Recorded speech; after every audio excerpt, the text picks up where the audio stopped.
Olá, meu amigo, minha amiga, seja muito bem-vindo a mais um editorial aqui do nosso canal. Ultimamente, eu ando detestando estar com a razão em algumas coisas. Já tinha feito para vocês a previsão de que se a PL das fake news não fosse aprovada no Congresso, o STF ou o próprio governo, através de secretarias, decretos, tratariam de te calar, ou seja, de fazer com que você tenha a sua liberdade de expressão limitada. Pois é, eu disse e infelizmente eu estava certo. O ministro do Supremo Tribunal Federal, Dias Toffoli, liberou para votação no plenário uma ação que trata especificamente sobre regulamentação das redes sociais. E quem trouxe essa matéria foi o Igor Gadelha, do jornal Metrópolis. Segundo ele, o ministro Dias Toffoli liberou para a pauta do STF a ação que trata da regulação de redes sociais. Essa ação questiona a lei do Marco Civil da Internet, o artigo 19 desse Marco Civil que foi aprovado. E segundo eles, se esse artigo for declarado constitucional, eles simplesmente podem fazer com que qualquer plataforma como o Google, como o Facebook, como o YouTube respondam por atos de terceiros. Ou seja, se eu falar uma besteira aqui, a Google, o Facebook vão responder. Ou seja, eles vão punir coisas que não precisam ser punidas pelo medo de tomar uma multa gigantesca como essa que o Dino deu de 1 milhão por hora. Foi dada de 1 milhão por hora contra o Google, e exigindo ainda que o Google coloque posicionamento do governo. Pois é, eu já tinha dito para vocês que haveria, o próprio Orlando Silva já tinha falado que não adianta. Se eles não fazem isso através do Congresso, para não ficar feio, eles vão fazer da forma feia, através do STF atropelando a lei. É assim que funciona o jogo, é assim que funciona a regra. Então, não adiantou muito a luta, se bem que segurou um pouco, mas e não criou um comitê aí da verdade para o Lula, o que já foi uma vitória. Mas o grande fato aqui é que a gente se encontra de mãos atadas. Outra matéria para vocês. Vocês sabem que tem uma ação contra o Bolsonaro, inclusive ele foi alvo de busca e apreensão e 6 aliados do Bolsonaro foram presos, tá? E esse conteúdo aqui, esse editorial é do Metrópolis também. Hoje todos os conteúdos que eu separei são do Metrópolis para vocês. Essa aqui é do Paulo Capelli. Após prisão de aliados, Bolsonaro descarta habeas corpus preventivo. A defesa do ex-presidente Jair Bolsonaro não cogita, por hora, ingressar com pedido de habeas corpus preventivos do Supremo Tribunal Federal. Vamos entender isso aqui, de uma vez por todas. Bolsonaro está sendo alvo de uma investigação e a mídia está fazendo um auê gigantesco. Aí você vai me perguntar, é crime grave?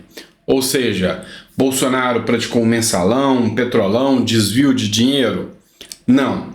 Segundo eles, Bolsonaro mentiu sobre a sua carteira de vacinação. É crime, tá? Só para deixar claro para vocês, é crime. Mas nunca na história, político nenhum foi preso por um crime como esse. Só para esclarecer para vocês. Ou sequer qualquer político na história do Brasil teve uma busca e apreensão, principalmente um ex-presidente, por causa disso. E outra questão. Não tem prova que Bolsonaro participou. Não tem nada nesse sentido. Que Bolsonaro tenha fraudado realmente seu cartão. Foram inseridos dados. Os aliados de Bolsonaro dizem que essa inserção foi por hackers, ou seja, será que isso não foi implantado? Será que isso não foi forjado? Ou seja, Bolsonaro sempre bateu o pé que nunca se vacinou, nem ele nem a Laurinha. Agora, alguém inseriu esses dados dentro do Ministério da Saúde, dentro do sistema de saúde. Aliados de Bolsonaro têm conversas deles articulando para que isso acontecesse. Não tem a participação do Bolsonaro nessas conversas. A alegação do STF para prender os celulares de Bolsonaro, ou seja, é isso que eles queriam. Os celulares de Bolsonaro e Michele Bolsonaro. Era isso que eles queriam o tempo todo. E eles conseguiram. O argumento foi esse tal cartão de vacina. E tem gente apoiando isso, o que é absurdo. Mas a grande questão é que Bolsonaro não vai dar entrada no habeas corpus preventivo por 2 motivos. Segundo ele argumenta que não tem qualquer coisa a temer porque ele nunca pediu para fraudar nenhum de seus cartões, nunca pediu para fraudar, que ele sempre admitiu que nunca tomou vacina e ponto, tá? E nunca tomou e ponto. E para por aí.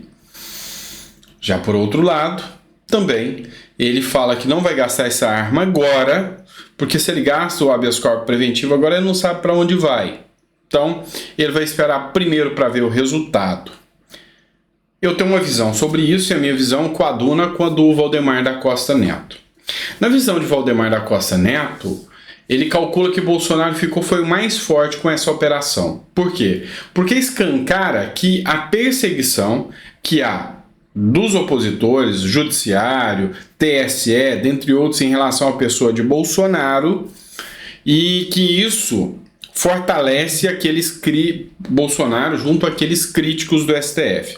Até quem criticou muito Bolsonaro, inclusive gente que votou no PT, está virando a chave agora e voltando a entender que Bolsonaro realmente enfrentou o sistema e está perdendo para o sistema.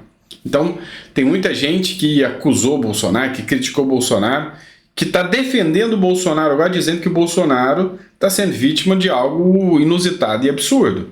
O próprio MBL, que é um crítico ferrenho do Bolsonaro, trouxe argumentos de que não justifica uma busca e apreensão na casa de um ex-presidente com base num cartão de vacina que eles argumentam. Um tanto político corrupto solto por aí, né?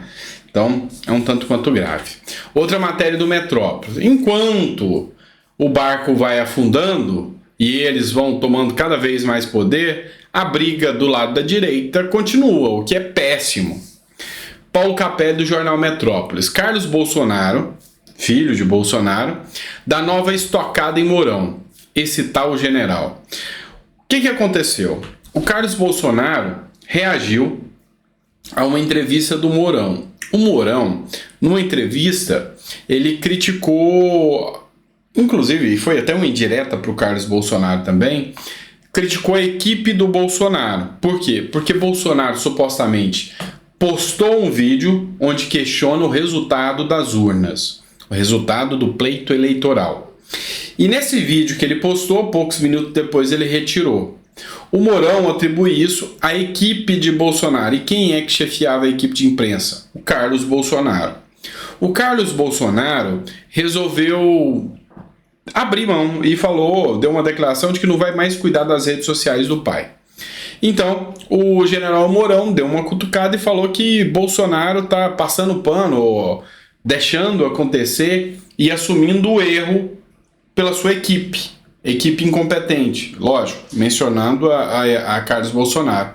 Carlos Bolsonaro retrucou, dizendo que o Mourão está dando palpite onde não deve. Então, assim, enquanto os ratos fazem a festa, o fato é que a esquerda está ganhando o jogo, está ganhando muita coisa, a direita fica brigando com picuinhas pequenas. Então, tá errado o Mourão ir lá e tecer críticas ao Carlos Bolsonaro. E o Carlos Bolsonaro também devia deixar passar batido, porque se tem uma coisa que a direita não precisa agora é de briga, ela já tem problemas demais. Correto? E você, o que você acha sobre isso? Coloca no comentário, tá? É importante você deixar seu comentário aí, tá certo? Obrigado por tudo, até o próximo vídeo e a gente volta.